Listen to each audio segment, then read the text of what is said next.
I'm going to try to fit this all in 3 minutes. So this is how you photo bash using diffusionbee and Photoshop. If you don't have Photoshop, you can also use PhotoP, which is a free online version of Photoshop essentially.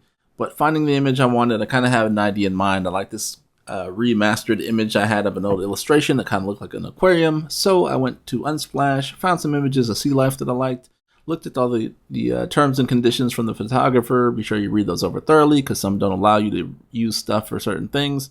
So once I got, I made sure everything was good, I exported the images I liked. In Photoshop, I separated the images from the background. There's a lot of different tutorials about how to go about doing that. I'm not going to do that in this video since we're so short on time.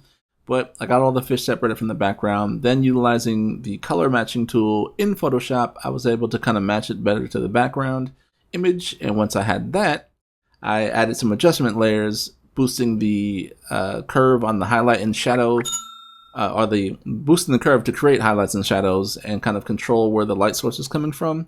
And I did that to each one of the fish layers. I could have just added them all within like a group and probably did it that way, which would have been easier, but I wanted to have a little bit more control if I wanted to make changes.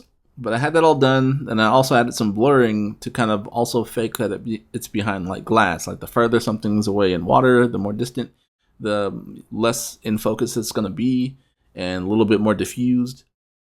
So I wanted to play around with that, with the blur and then the highlights and shadows and stuff. But I had that pretty good as to where I wanted it to be. Then I just added an overall mask to the actual fish themselves and painted those away to kind of, again, just emphasize that it's behind something. I should have also blurred some of the edges of this little encasement thing, but whatever.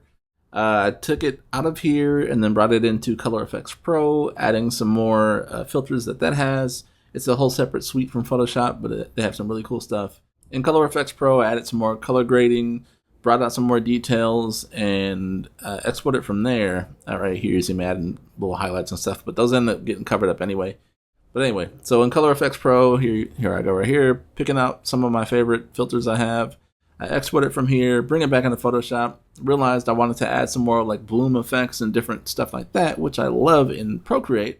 So I ended up exporting it out of here and bringing it into ProtoART to tweak.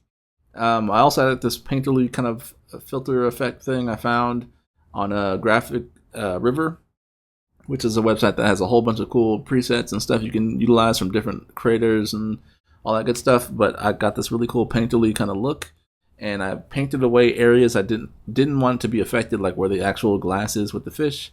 So I ended up kind of using a mask again to kind of paint those out, so brought back some of the original image. Anyway, that's in 3 minutes. Be sure to like, subscribe. Talk to y'all soon.